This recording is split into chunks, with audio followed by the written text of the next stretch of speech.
Selamat pagi Bapak Ibu dan saudara-saudara yang terkasih di dalam nama Tuhan Yesus. Terimalah salam damai sejahtera. Shalom. Kita bersyukur pada pagi hari ini kalau Tuhan masih memberikan kesempatan buat kita untuk beribadah.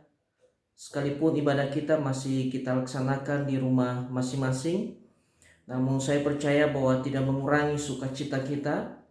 Dan saya percaya bahwa berkat Tuhan terus melimpah atas kita, dan kita percaya bahwa pertolongan Tuhan selalu nyata dalam kehidupan kita sebagai orang percaya. Sebelum kita mendengar firman Tuhan pada pagi hari ini, mari kita minta hikmat Tuhan, mari kita tundukkan kepala kita berdoa. Bapa di surga, kami bersyukur kepadamu Tuhan, kalau Engkau masih memberikan kesempatan bagi kami untuk beribadah, mendengar kebenaran firman-Mu. Terima kasih anugerah-Mu yang begitu besar dalam kehidupan kami Tuhan. Bapa, kami rindu untuk mendengar kebenaran firman-Mu. Engkau yang kuduskan hati pikiran kami. Sampaikan pesan-pesan-Mu dengan jelas bagi kami, sehingga firman-Mu menguatkan kami, mengubahkan hidup kami. Bahkan kami diberkati oleh kebenaran firman-Mu pada pagi hari ini. Terima kasih Tuhan Yesus, ke dalam tangan-Mu kami serahkan pemberitaan firman-Mu. Urapi hamba-Mu dan urapi seluruh jemaat-Mu yang sedang beribadah saat ini. Dalam nama Yesus kami berdoa dan siap mendengar firman Tuhan. Amin. Kebenaran firman Tuhan kepada kita di minggu kedua di bulan Februari ini diambil di dalam surat Efesus. Efesus pasalnya yang kelima, ayat 1 sampai ayatnya yang ke-7. Efesus pasal 5 ayatnya yang 1 sampai ayatnya yang ke-7. Firman Tuhan berkata, hidup sebagai anak-anak terang. Sebab itu jadilah penurut-penurut Allah seperti anak-anak yang kekasih, dan hiduplah di dalam kasih, sebagaimana Kristus Yesus juga telah mengasihi kamu dan telah menyerahkan dirinya untuk kita sebagai persembahan dan korban yang harum bagi Allah. Tetapi percabulan dan rupa-rupa kecemaran atau keserakahan disebut saja pun jangan di antara kamu, sebagaimana sepatutnya bagi orang-orang kudus. Demikian juga perkataan yang kotor, yang kosong atau yang sembrono, karena hal-hal ini tidak pantas. Tetapi sebaliknya ucapkanlah syukur.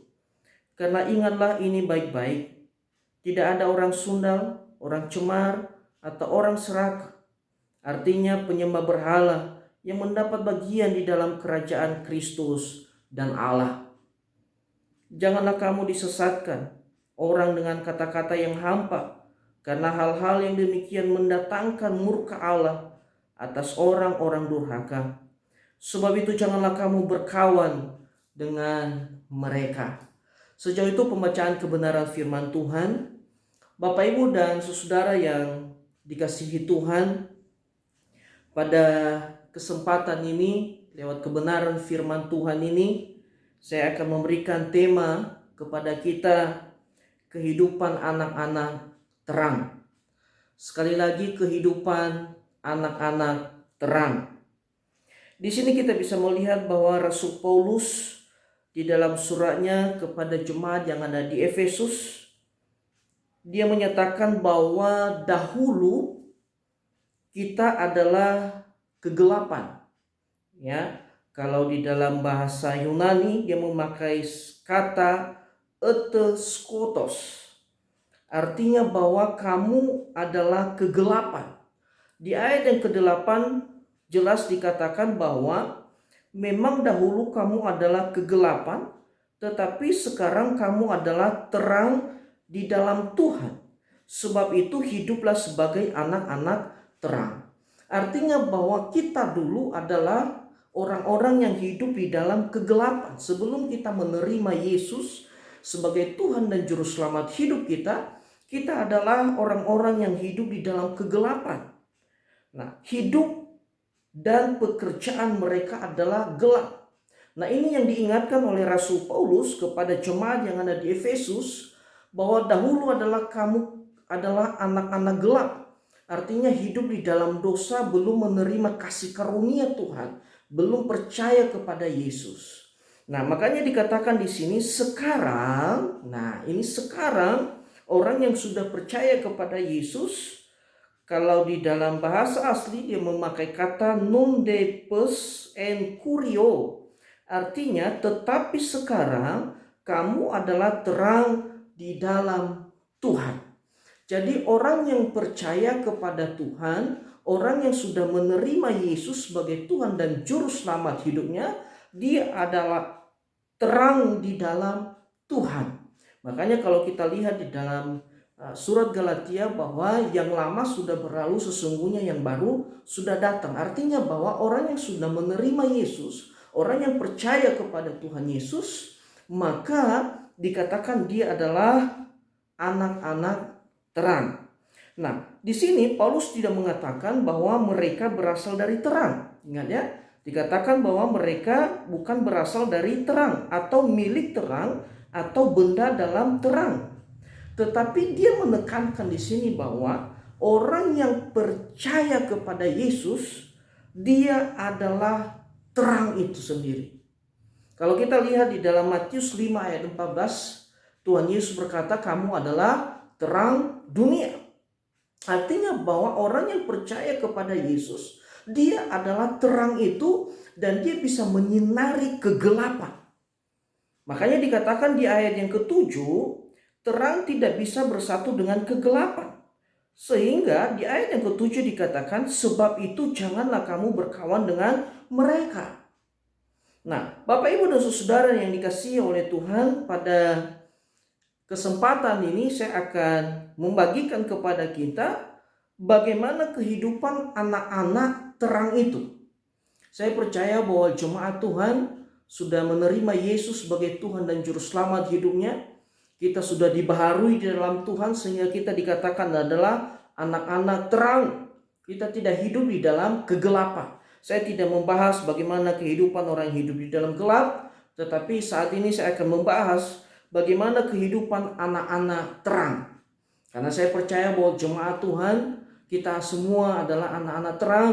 Karena kita sudah menerima Yesus sebagai Tuhan dan Juru Selamat hidup kita. Dan kita sudah tinggalkan masa lalu, kita sudah meninggalkan dosa dalam kehidupan kita.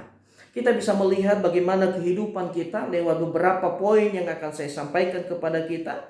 Bagaimana kehidupan anak-anak terang. Yang pertama, kalau kita lihat di ayat yang pertama dan ayat yang kedua, sebab itu jadilah penurut-penurut Allah seperti anak-anak yang kekasih, dan hiduplah di dalam kasih sebagaimana Kristus Yesus juga telah mengasihi kamu dan telah menyerahkan dirinya untuk kita sebagai persembahan dan korban yang harum bagi Allah. Yang pertama, kehidupan anak-anak terang adalah dia hidup dalam kasih dan ketaatan. Yang pertama, kehidupan anak-anak terang itu dia hidup di dalam kasih. Dia meneladani Kristus dalam hidupnya.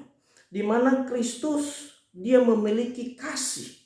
Dia mengampuni kita. Bahkan dikatakan sampai mati di atas kayu salib. Dia mengorbankan dirinya karena dia mengasihi saya dan saudara. Dan tidak hanya itu, Tuhan Yesus juga taat.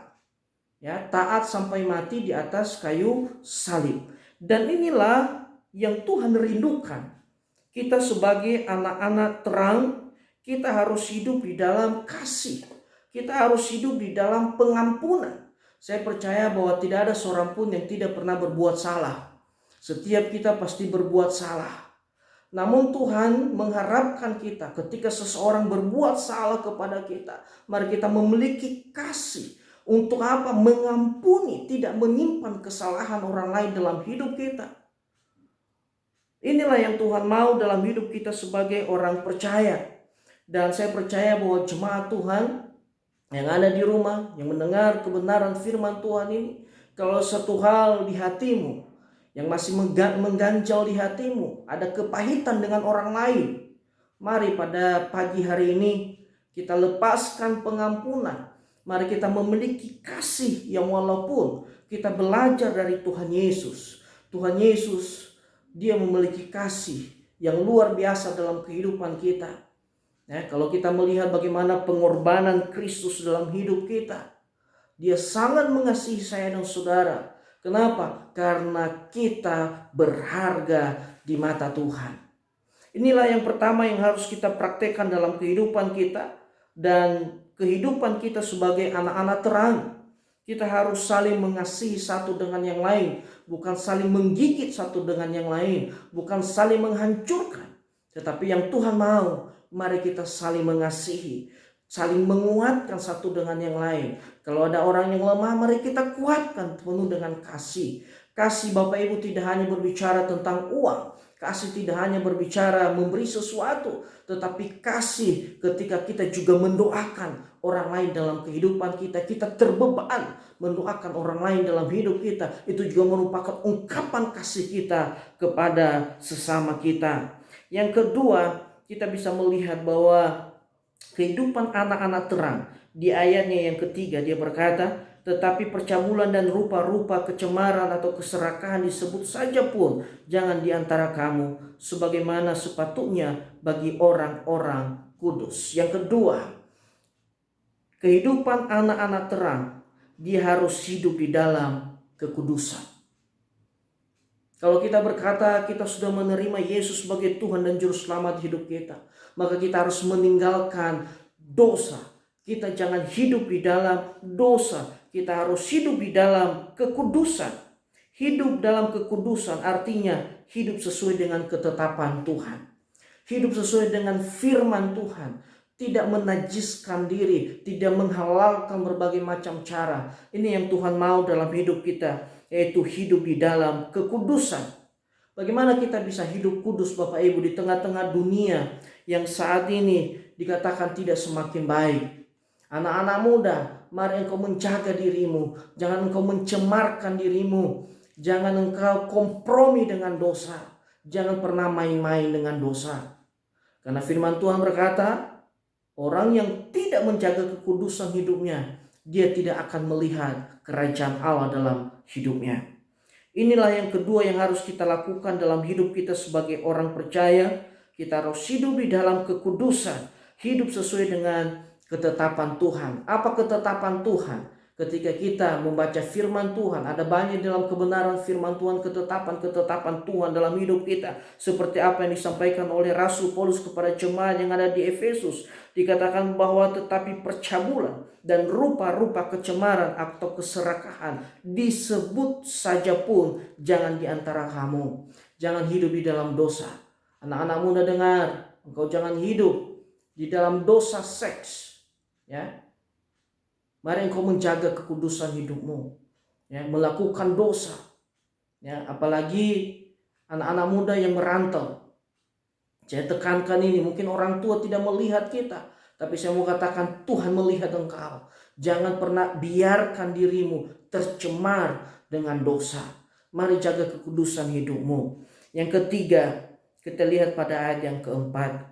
Demikian juga perkataan yang kotor, yang kosong atau yang sembrono. Karena hal-hal ini tidak pantas, tetapi sebaliknya ucapkanlah syukur. Yang keempat, yang ketiga, kehidupan anak-anak terang, dia harus bisa mengekang lidahnya. Dia mempergunakan perkataannya, bukan mengutuk orang lain. Dia mempergunakan perkataannya untuk memberkati orang lain. Dia tidak mempergunakan kata-katanya untuk bersungut-sungut, untuk menyalahkan orang lain. Tetapi dia mempergunakan perkataannya, dia mempergunakan ucapannya. Untuk apa? Untuk memberkati. Bahkan firman Tuhan berkata di kalimat yang terakhir, dia selalu bersyukur. Dalam setiap perkataannya ada ucapan syukur. Bukan bersungut-sungut Bapak Ibu. Apalagi dengan keadaan saat ini, masalah ekonomi, masalah pekerjaan. Bisa kita katakan sangat-sangat sulit saat ini. Tapi orang yang bersyukur kepada Tuhan, itulah orang yang diberkati oleh Tuhan. Ada damai di hatinya. berhenti untuk bersungut-sungut, berhenti untuk menyalahkan orang lain. Karena itu yang Tuhan kehendaki, karena kita ini bukan anak-anak gampangan, kita ini bukan anak-anak gelap, tetapi kita ini adalah anak-anak terang. Anak-anak terang, dia harus bisa mengekang lidahnya. Dia tidak cepat emosi memperkatakan perkataan yang kotor keluar dari mulutnya. Tidak ada kebun binatang keluar dari mulutnya. Kenapa? Karena dia adalah anak-anak terang yang menjadi saksi, yang menguatkan orang lain, yang memberkati orang lain lewat perkataannya. Mari Bapak Ibu, mulai saat ini kita pergunakan perkataan kita untuk memberkati orang lain, untuk menguatkan orang lain, bukan melemahkan orang lain. Itu yang Tuhan kehendaki dalam hidup kita sebagai orang percaya. Yang keempat, kehidupan anak-anak terang, dia tidak menduakan Tuhan dalam hidupnya. Pada ayat yang kelima, karena ingatlah ini baik-baik, tidak ada orang sundal, orang cemara, atau orang serakah, artinya penyembah berhala, yang mendapat bagian di dalam kerajaan Kristus dan Allah. Yang keempat, jangan pernah menduakan Tuhan dalam hidupmu. Tidak kedukun. Ya, kalau ada suatu hal yang terjadi dalam hidupnya, maka dia bertanya kepada dukun. Saya percaya bahwa jemaat Tuhan tidak pernah melakukan hal ini lagi. Ya, mari kita bertobat, tidak bertanya kepada dukun, tetapi datang kepada Tuhan. Ketika punya beban, ketika punya pergumulan, punya masalah, jangan datang kepada dukun, tetapi datanglah kepada Tuhan. Karena di dalam Yesus ada jalan keluar. Di dalam Yesus ada kekuatan baru, bahkan yang tidak mungkin, sangat mungkin bagi Tuhan. Jadi sekali lagi saya mau tekankan kepada kita, kehidupan anak-anak terang, dia tidak akan datang ke dukun, tetapi dia datang kepada Tuhan.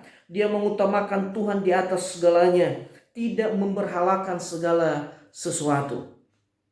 Jadi ada beberapa hal yang saya sampaikan kepada kita pada siang hari ini, bagaimana kehidupan anak-anak terang.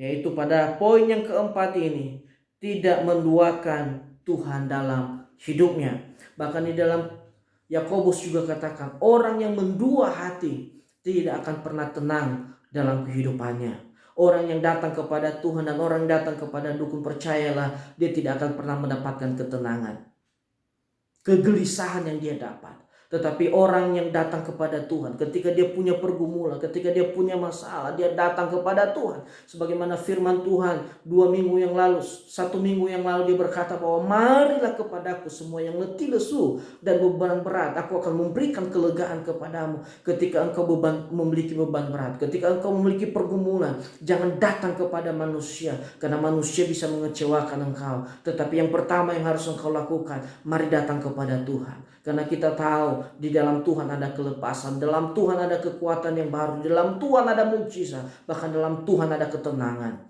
Mari Bapak Ibu yang terkasih di dalam nama Tuhan Yesus, mari kita hidup sebagai anak-anak terang. Yang pertama tadi saya katakan, orang yang hidup sebagai anak-anak terang, yang pertama dia hidup di dalam kasih dan ketaatan kepada Tuhan. Yang kedua, dia hidup di dalam kekudusan. Dia tidak mencemarkan dirinya, dia tidak hidup di dalam dosa. Dan yang ketiga, dia mengekang lidahnya. Setiap perkataannya memberkati orang lain, menguatkan orang lain, bukan mengutuki orang lain, bukan menyumpahi orang lain, tetapi perkataannya selalu perkataan yang membangun, yang memotivasi orang lain dalam hidup ini. Dan yang keempat, dia hidup tidak menduakan Tuhan dalam hidupnya, tetapi dia hanya fokus kepada Tuhan.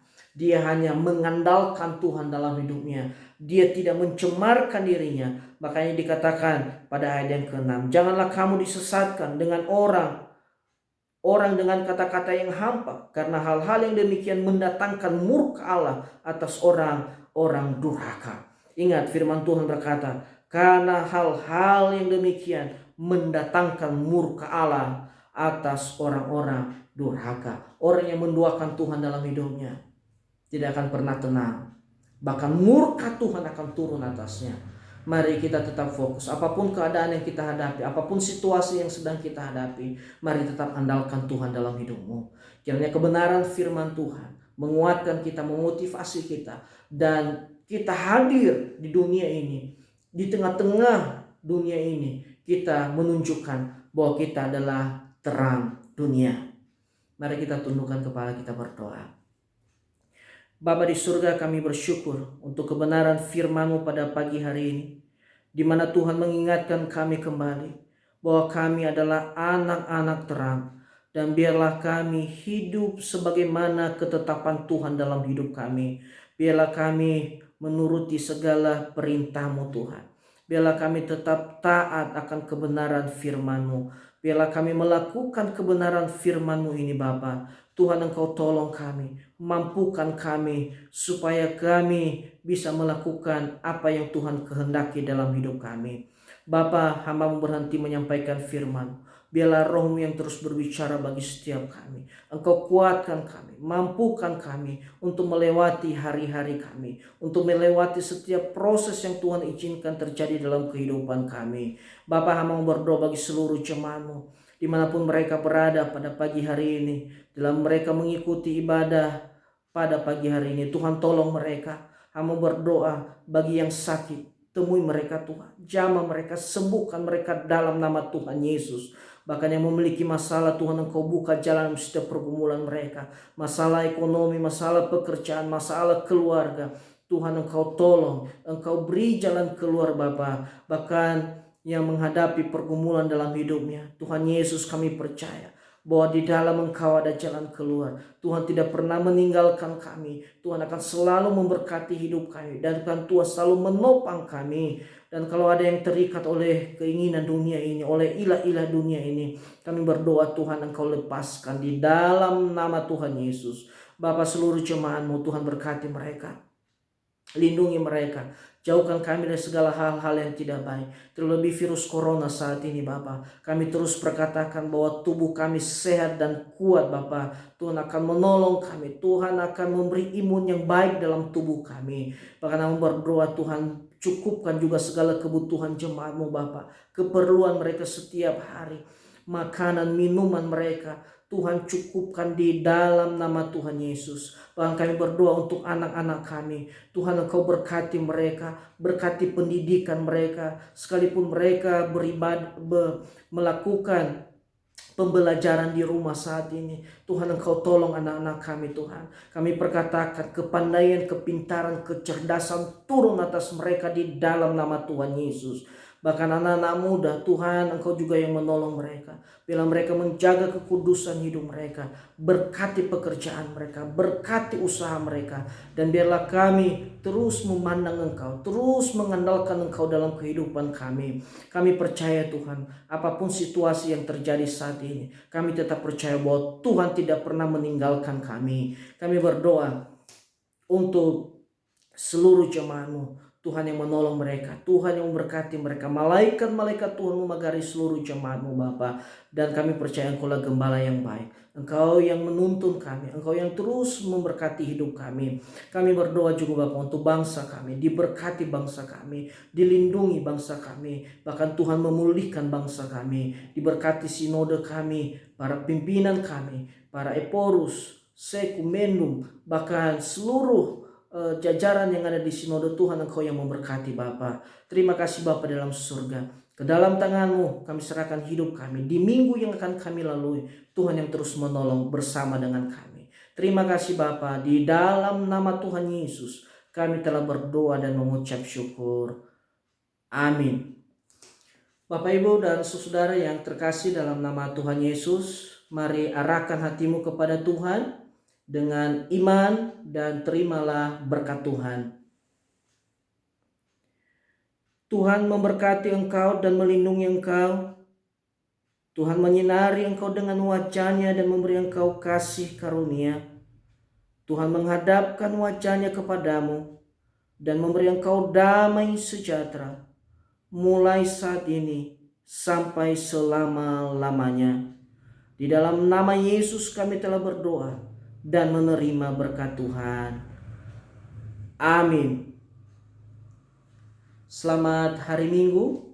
Tuhan Yesus memberkati. Shalom.